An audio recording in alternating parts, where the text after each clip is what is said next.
Hi, I'm Jan Lloyd here.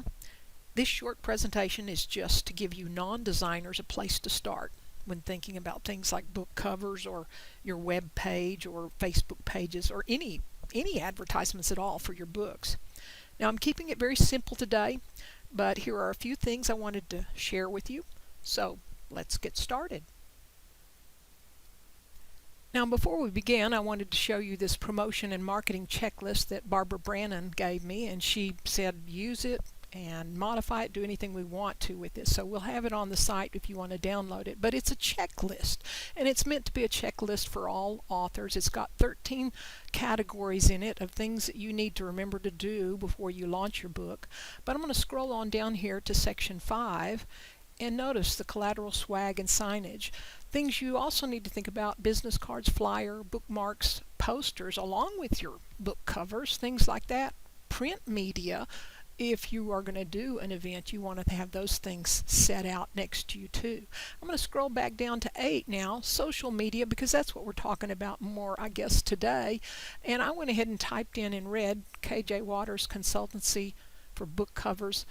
Canva, which Kim Hunt Harris will do, Poster My Walls, which Melody will talk about, and then Adobe Spark is one I use, but we'll go into that more when we get into the presentation. But just wanted you to know that this is available also for your use, this checklist, so please help yourself to it. Now, thing one when it comes to doing a design, whether it's for anything, is you want to do research and decide on a style. Now this is always the fun step, because you can head for, in my case, it'd be the children's book section of the library, or do a web search, and I'll be showing you some examples of book covers that you like. Look at the ones you like and you ask yourself, well, why does that attract your attention, and would you want to emulate something in that in your own design? Ask yourself questions like these too. Who's your target audience? What's their age? What's the message you're trying to illustrate? Certainly, if you have a serious theme, it's gonna your cover is going to look a lot different than a playful theme. You'd need a different art style for something for a 4-year-old than you would for something from a 10-year-old. Now here's some examples of various book covers that I had put in a PowerPoint presentation some time ago, mostly children's books, but I'll scroll through here. Let's see if it's going to let me scroll. Here we go. Various styles. I don't want just one particular style. I was looking at comic book characters. I love especially this style for the children's teen book that I'm working on. Let's go to the next slide. I've got some other painterly styles. We've got these fun things going on with the titles, with the little I guess curvature going on here. Let's go on to the next slide. Notice this, the Wizard of Oz, really huge lettering here. Of course you can see the name of the artist or author very clearly too. And this is one thing that you will see, big titles. Almost all books have big titles. They also have large author names on there. Sometimes the author name is even bigger than the title. Later we'll talk about color theory. Just a little bit about color, 1 or 2 slides on that, but also we'll talk about the rule of thirds that we have going on in these photographs. Again, comic book style is what I'm working on right now for my graphic novels. Wanted to give you some ideas here, and of course I love Harry Potter, so I've got to put Harry Potter in here. These were done by different illustrators for Harry Potter. This was the illustrator from the United States. This was the one from England. I'm not sure who did this one, whether it was somebody from England or United States. I know that, but there's various styles, and there's been quite a few illustrators. We even have black and white of them. But notice Harry Potter. Look at that logo. It's become well known. And of course, I love Calvin and Hobbes, and I had to include a little bit about Calvin and Hobbes because I do have a little children's picture book that is going to be not like Calvin and Hobbes, but it is going to be cartoonish looking like that.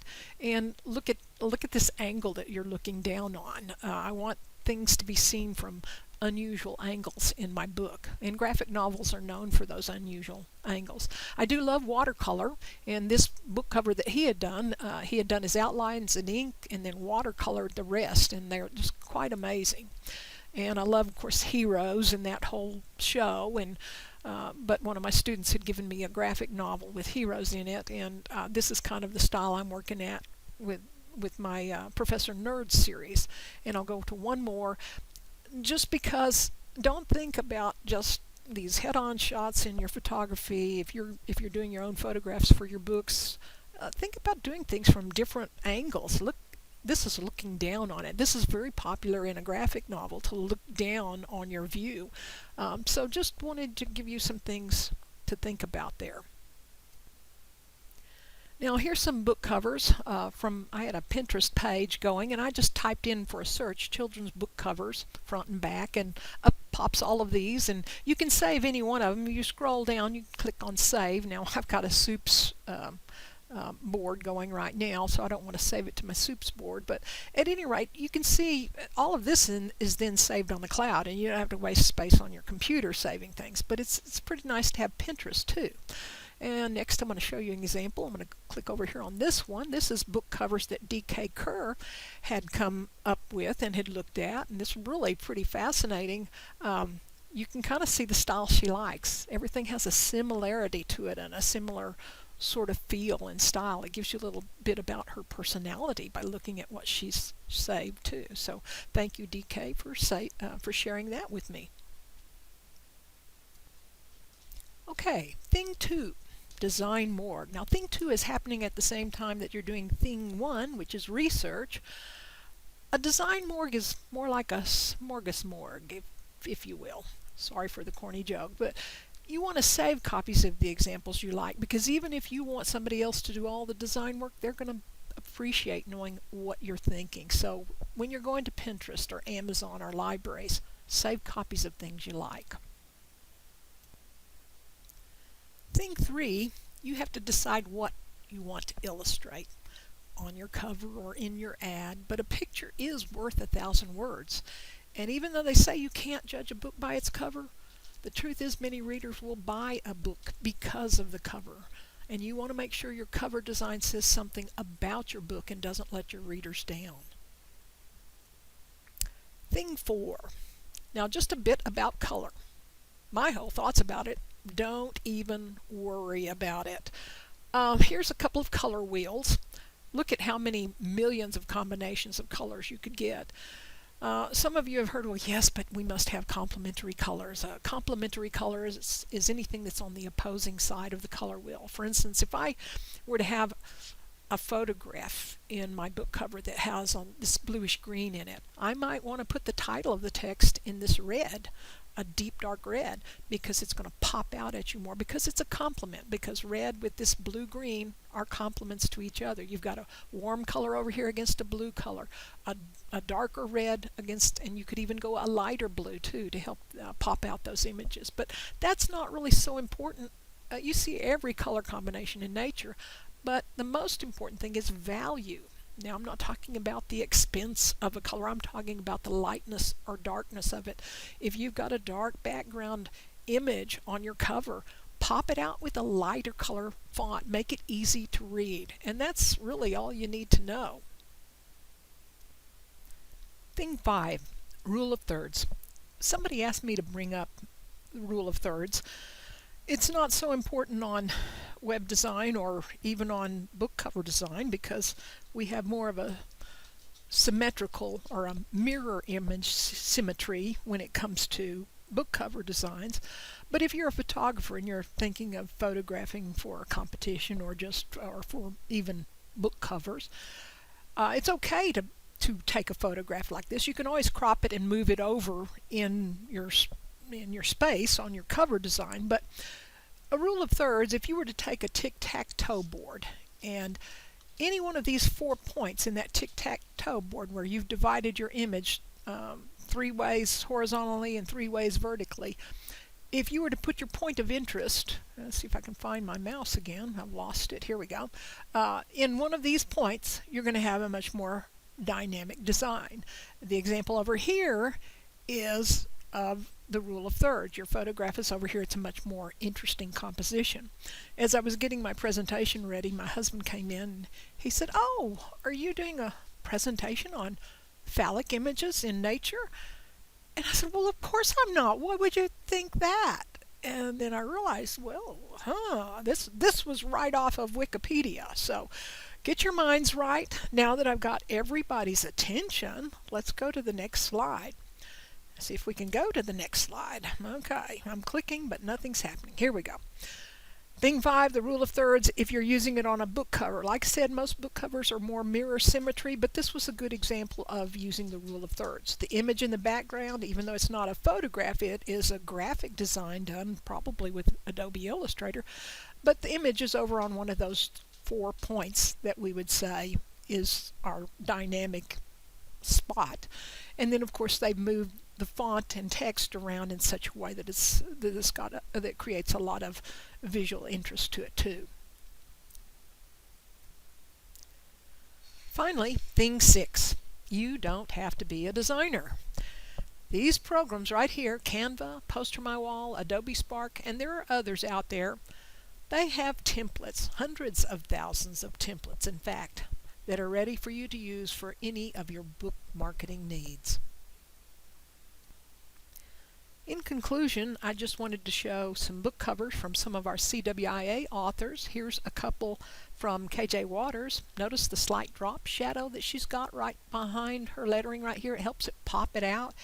And of course, the use of just the clock face itself and the lightning gives a feel of a time travel series. The use of the same typeface in the series also helped this reader know that this is part of a series. She's put her titles in the same place, put her author name down at the bottom. Excellent job on this. Okay, let's see if we can go to the next one. And this is the heading of Kim Hunt Harris's webpage. Now all of her books from the Trailer Park Princess series are here for you to see right away, right up at the top. And look at these colors, the pretty yellows and the pinks and the reds and the blues. I mean, that just, and these little dotted lines around it, doesn't that just say Trailer Park? It's wonderful, and this Princess is priceless too. So the colors with everything else, the circles, all that, very lightweight. It says it's lightweight and fun reading, but let me tell you, even though it's lightweight fun and I've laughed all the way through, I have found some very profound messages in the middle of those books, and messages that I needed to hear at that very moment. So I love coming across jewels like that. Here are some of D.K. Kerr's designs on her book cover. She does all her own book covers using copyright-free material.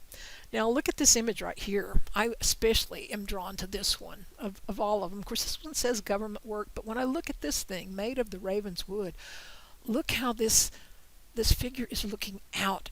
She's not walking into the picture. She is walking away from the picture. She's looking out and away. That gives a feeling of, well, it just gives it an eerie cast and kind of a mystery to it.